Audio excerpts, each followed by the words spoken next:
J'aimerais discuter du pragmatisme que je définirais même comme pragmatisme prime, puisque ça sera un petit peu ma définition, d'après mes lectures de ce qu'est le pragmatisme à ce stade.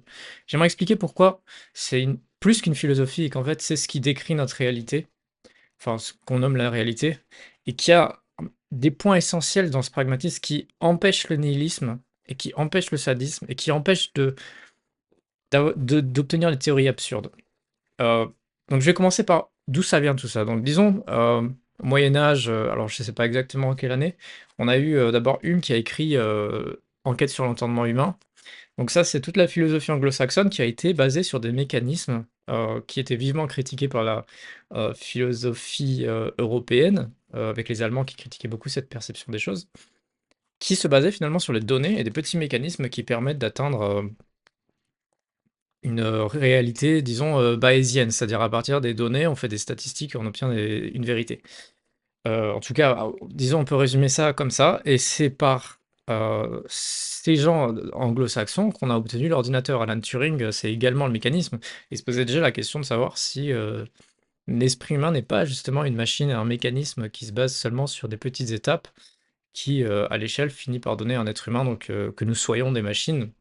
Lui, je l'avais déjà dit dans une précédente vidéo, Alan Turing, il disait que c'était pas totalement vrai, puisque vous pouvez quand même différencier la machine de l'homme en disant que la machine, c'est des états finis, alors que l'homme, on ne sait pas, mais ça pourrait être des états continus, disons des ondes. Donc on ne peut pas faire dire que l'homme est une machine. Bref. Donc la philosophie anglo-saxonne, et notamment américaine, qui d'ailleurs, dont vient le pragmatisme, est à propos de l'empirisme. Donc on a par exemple William James, qui a écrit Essai d'empirisme radical, qui s'est basé à la fois sur Peirce, à la fois sur Hume, etc., et toute la philosophie anglo-saxonne. Euh, et lui aussi, vu qu'il était américain, se base sur l'idée que les données, les faits, permettent de créer une réalité, une vérité. Et il a été vivement critiqué, notamment par Bertrand Russell, qui, à mon avis, a pas saisi, je sais que, a pas vraiment saisi la pertinence du pragmatisme. Lui, il s'est concentré sur la notion de vérité. C'est-à-dire que William James définit le pragmatisme comme étant à la fois une méthode de pensée et à la fois comme étant une définition de la vérité. En gros, ce qui est utile est vrai. Et effectivement, c'est à remettre en cause cette définition de la vérité. Par contre, il oublie énormément, je trouve, Bertrand Russell, le fondement, et d'ailleurs ce qu'explique William James dans le pragmatisme, qui est, à mon avis, il faut le lire, un résumé n'est pas suffisant, mais en quelque sorte, il différencie deux choses, et c'est pour moi le fondement presque de ce qu'on nomme la réalité. Et le comprendre permet de mieux comprendre nos réactions et la façon qu'on a de vivre, et pourquoi nos raisonnements souvent ont des angles morts, et qu'on a des œillères, et qu'on est soit dans une direction, soit dans l'autre. Alors je vous explique de quoi ça parle. Il y a deux choses qu'on peut considérer. D'un côté, on a le monde des idées, la tour d'ivoire intellectuelle. C'est finalement ce qui mène rapidement au nihilisme. C'est de dire, par exemple, nous sommes sur cette terre, mais si on considérait qu'il n'y avait pas de terre, etc., et que notre histoire évolutive était différente, ou si on considère le futur de notre histoire évolutive, nos valeurs vont changer, etc.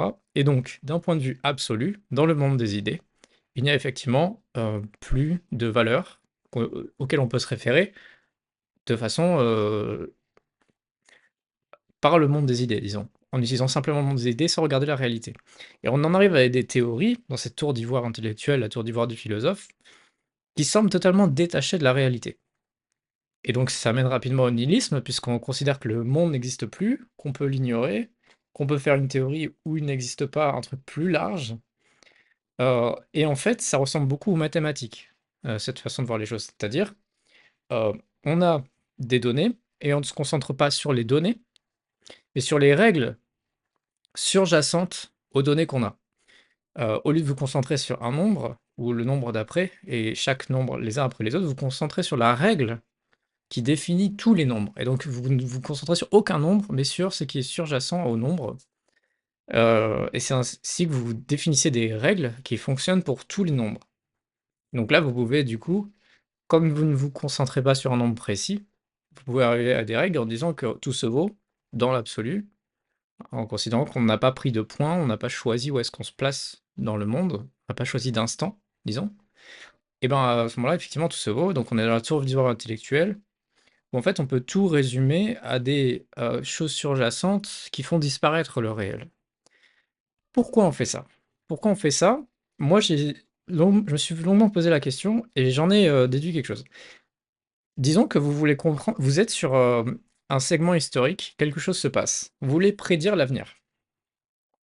Ce que vous pouvez faire, c'est arrêter de regarder le réel, vous détacher des faits et vous concentrer sur une règle comme si, dans une expérience de pensée, comme si le réel n'existait pas. Et si vous regardez par exemple, comment on a su que tous les objets qui ont le même poids tombent à la même vitesse, la chute, ça a été l'expérience de pensée qui a été faite. Ça a été de dire, je vais faire une règle qui ne correspond à aucune donnée visible.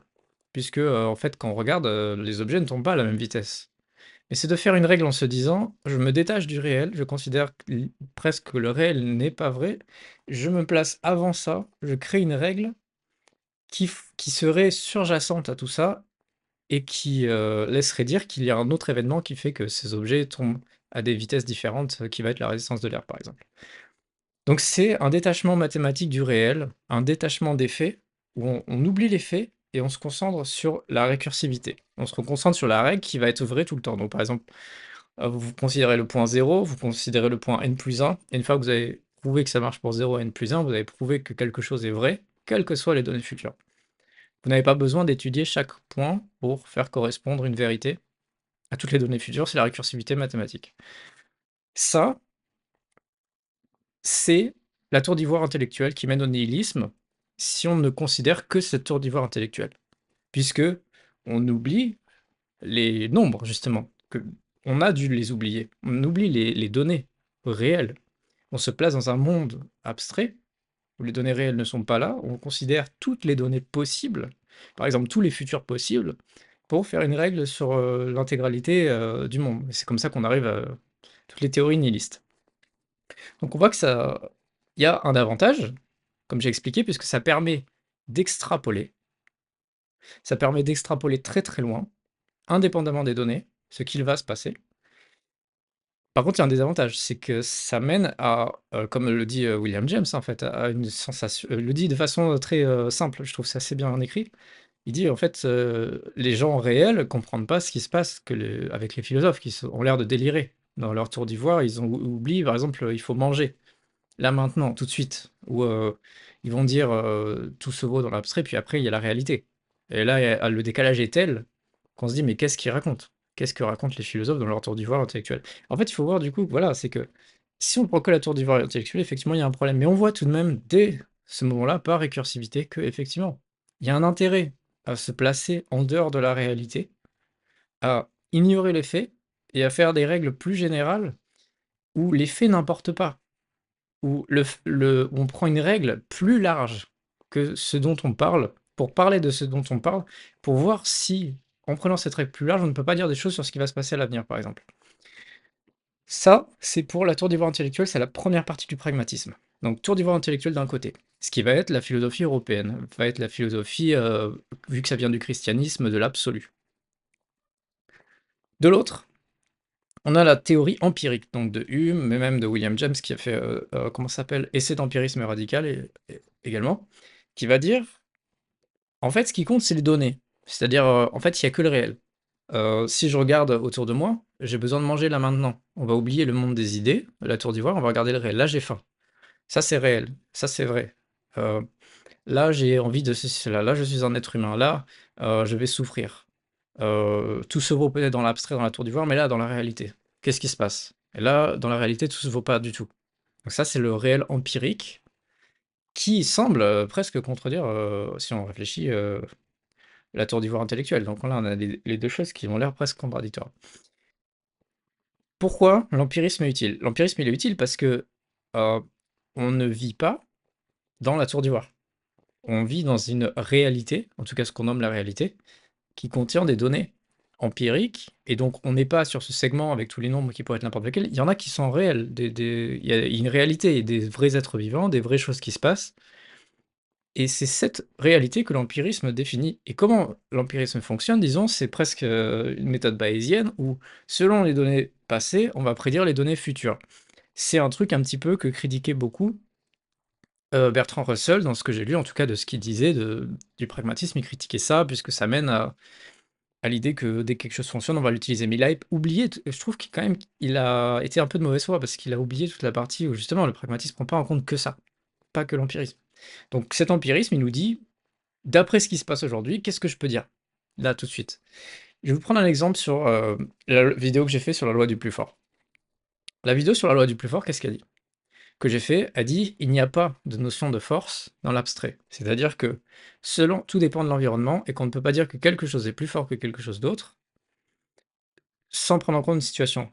On ne peut pas dire de façon absolue quelque chose est plus fort que quelque chose d'autre. Il faut toujours mettre où ça, dans quel environnement et dans quelles circonstances. Donc la force en soi n'existe pas. Par contre, de façon empirique, donc ça c'est vrai, c'est la tour d'ivoire intellectuelle. De façon empirique, si je vous prends une situation et que je vous mets un mec qui fait 2 mètres et 120 kilos, et en face quelqu'un de frêle, fragile, qui a pas mangé depuis 4 jours. Vous allez, là, effectivement, vous allez me dire, oui, ta tour d'ivoire, c'est sympa, mais dans la réalité empirique, là, tu vois bien qu'il y a un plus fort. Effectivement. Et c'est là que du coup, l'empirisme fait sens, puisqu'on se dit, il est à la fois vrai que dans la tour d'ivoire intellectuelle, il n'y a pas de plus fort dans l'abstrait, et que donc tout dépend de l'environnement, et que donc on ne devrait pas considérer qu'il y a des gènes plus forts les uns que les autres, dans l'abstrait. Et il est à la fois vrai que pragmatiquement, il y a des situations où on peut tout à fait dire qu'effectivement, on va voir qui va gagner, et il y a, disons, énormément de chances, par les données du passé du coup, par bayésianisme, que effectivement le gagnant va être celui qu'on considère usuellement comme le plus fort, et même si dans l'abstrait il n'y a pas de plus fort, dans le réel là maintenant tout de suite, effectivement il y a quelqu'un qui va gagner, et on peut même presque le prédire. Comment on fait pour faire vivre ces deux réalités qui ont l'air contradictoires dans la même pensée? Parce que c'est ça, hein, c'est ça le pragmatisme, c'est l'idée selon laquelle ces deux choses sont vraies. Et c'est quelque chose de réel. C'est le monde dans lequel on vit. On est entre ces 2 mondes, hein. Il faut se rendre compte.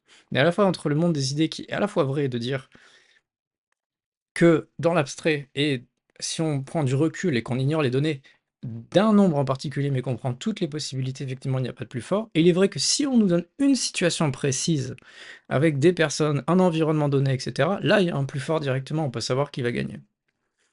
Comment on fait du coup pour comprendre ces 2 choses? Et ben, ce qu'on peut dire simplement, c'est que la tour d'ivoire philosophique nous permet d'envisager des futurs différents et de comprendre que ce que nous nommons la réalité n'est pas la règle, mais est simplement la résultat du passé, mais que cette tour d'ivoire nous fait voir les possibilités alternatives, nous fait voir que ce que l'on peut penser comme étant une règle n'est qu'une situation, n'est qu'un événement situationnel qui ne permet pas d'extrapoler la règle, et que la règle n'est pas celle-là.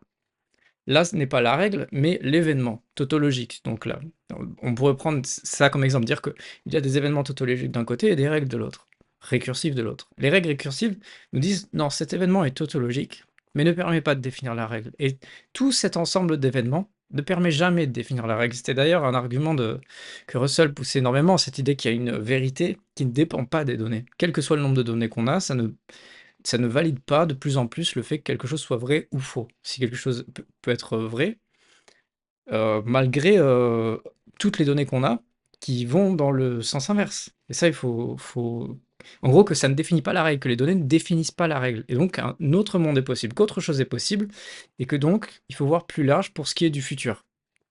Par contre, l'empirisme nous dit, malgré la règle, là, dans maintenant, je peux savoir tautologiquement, effectivement, qui va gagner, qui va perdre. Et donc, dans ce cas-là, l'empirisme fait sens. Et donc, c'est ça le pragmatisme.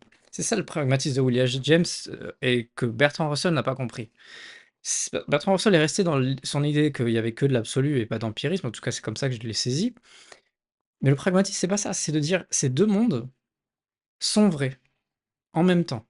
Et effectivement, ils ne se contredisent pas. C'est juste qu'il faut avoir cette perception que, à la fois, il y a une réalité empirique, et donc ne pas rentrer dans le nihilisme, et à la fois, cette réalité empirique ne définit pas la règle. et donc ne pas rentrer dans le sadisme, ni la loi du plus fort, ni des délires, selon laquelle, comme tout s'est toujours passé comme ça, les choses vont continuer de se passer comme ça, et donc il faut aller voir plus loin dans la tour d'ivoire philosophique qui nous fait voir des règles qui sont presque hors réalité, mais qui correspondent pourtant à notre réalité. Donc voilà mon explication sur le pragmatisme. Après, vous pouvez aller le lire directement et vous aurez encore plus, une perspective encore plus fiable de ce que je viens de dire.